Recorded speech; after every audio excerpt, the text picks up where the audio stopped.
Hey everybody, it's WatchDisplay here. I want to thank everyone for joining me. Today I have an in-depth review on a watch that I've had for about 3 weeks now. Any one of you that follow me on Instagram at WatchDisplay will know that I just recently got the Glycine Combat Sub. I actually got the two-tone version. It's like a navy, vintage blue, and rose gold PVD. It's a beautiful watch. The reference, let's go over some of the specs. The reference number is 386338B6MB. That's a mouthful, but that's the reference. Retail value on this is $960 to $1,100. Of course, I didn't pay that. I got it on the secondhand market for $475 shipped to my door. Full set, box papers, stainless steel bracelet, and the Glycine leather strap. The bezel is a 60-click unidirectional bezel. That is one of the only cons of the watch, is it's a 60-click instead of 120-click. However, it does line up very nice and it has a very substantial solid feel to it. So you can tell that the watch is a very durable watch when moving the bezel. There's the sound for you. It does have a rose gold PVD signed Glycine crown. And notice the crown on this watch. The crown guards only come up about 3/4 on this, and the crown is actually pretty substantial, but it really winds very nicely.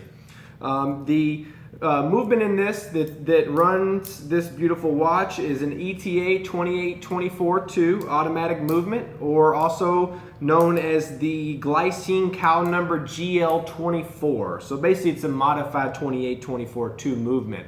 But whatever Glycine did to it, it does have a buttery feel to it when winding. It's bloody accurate, and whatever they did to modify it, they've got the thickness of the case all the way down. This is with the bezel and the case back down to 10.6 millimeters, which for a dive watch, you guys all know that is just tricky, especially one this durable and rugged. It does have a 22 millimeter bracelet with a signed clasp. The bracelet is all brushed. It's a flip lock with a dual button mechanism. No diving extension, but it does have 4 micro adjustments. So it doesn't really serve too much as an actual diving bracelet, putting it over like a wetsuit or whatnot. But for me, I don't go diving, I just swim with it. This is perfect. It does have drilled holes for the lugs for super fast strap changing.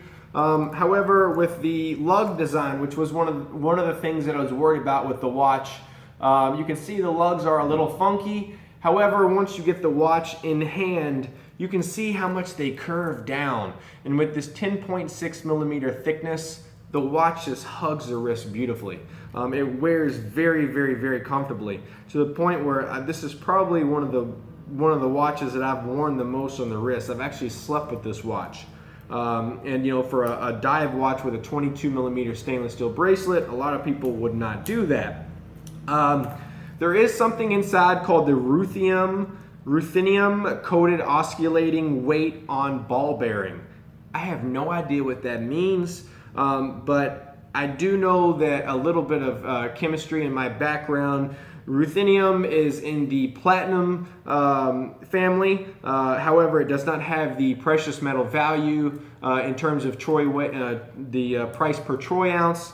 But I do know what it does do. It helps a watch, or not a watch, but anything it's coated on or plated on.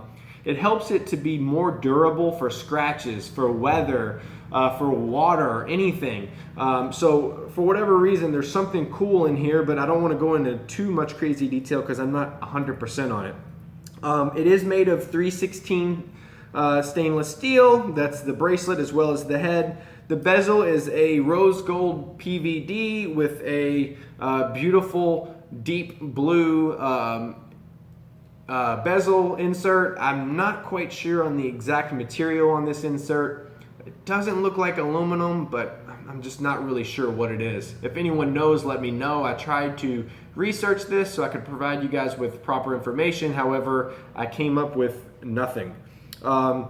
It has a sapphire crystal that has an AR internal coating, so somewhat like Rolex, how it has just, I'm not comparing this to Rolex, I'm just saying on their actual crystals, how they put the AR coating on the inside only and not on the outside on a lot of their watches. And what that does is it allows you to actually view into the actual dial and get just some crazy cool reflections in certain lighting, which makes this dial go from like a navy blue and all the way almost up to a black. And if you see this watch in person, you're not going to be able to see this in the video, and it's really hard to even see in high definition.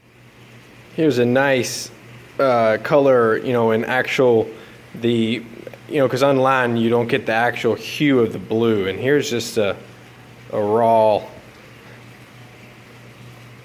true depiction of the actual color.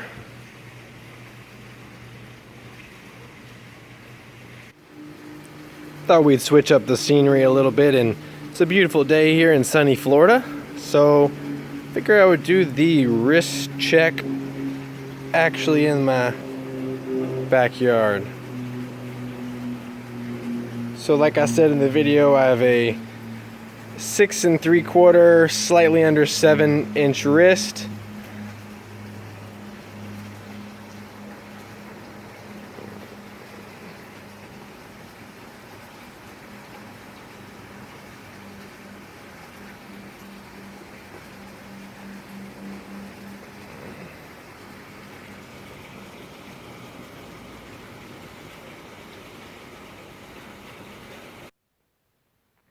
Here's a little bit of the Lume shot for us, and as you can see in the video what I was talking about, how the minute, hour, and second hands is just so much brighter. I mean, you might not be able to see as much in the video, but it's almost like a white. It's very, very, very bright. It still has a green hue, but as you can see, the hour markers and even the Lume pip is actually they're all three a little bit different color, which is nothing wrong with that, but I feel like if they would have done the watch in the same Lume that is on the hands and the hour hands, second hand, and the minute hands, this thing would light up pretty bright like a torch, because the hands actually stay lit for quite some time. It's the hour markers that actually die off after a little bit of time.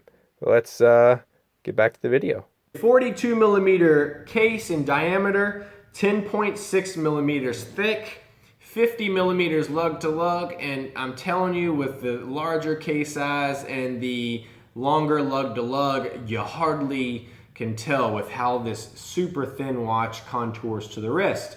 Now keep in mind, I do have a 6 3/4 wrist, therefore, I don't know how it's going to wear on someone else's wrist.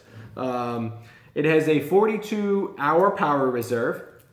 And the Lume on this is Super Luminova. However, I'm not positive what type of Luminova it is, either C1 or C2 or what.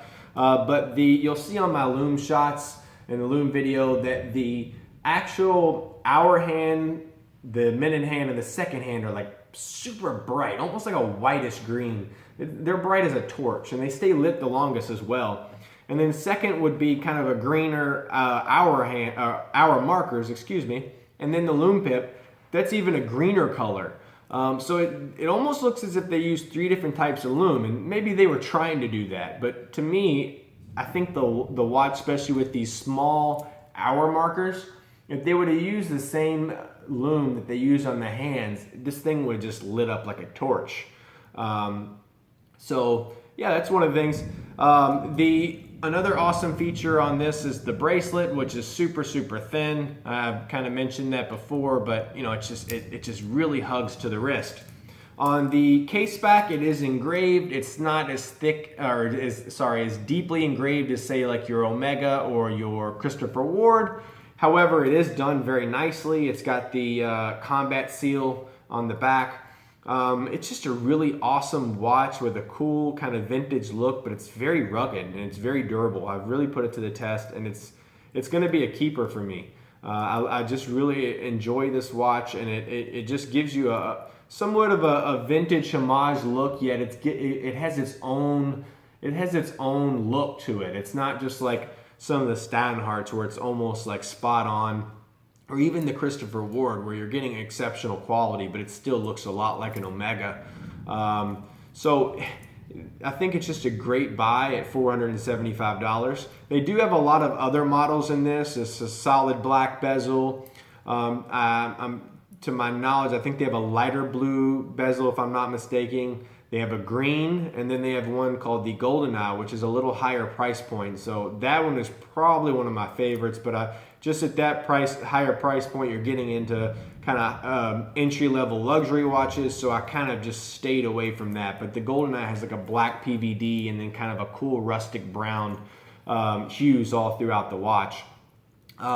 Yeah, so all in all, I think this is an awesome watch. I think if anyone got this watch from the $400 to $500 range, I think you'd be exceptionally happy. However, these are just my opinion.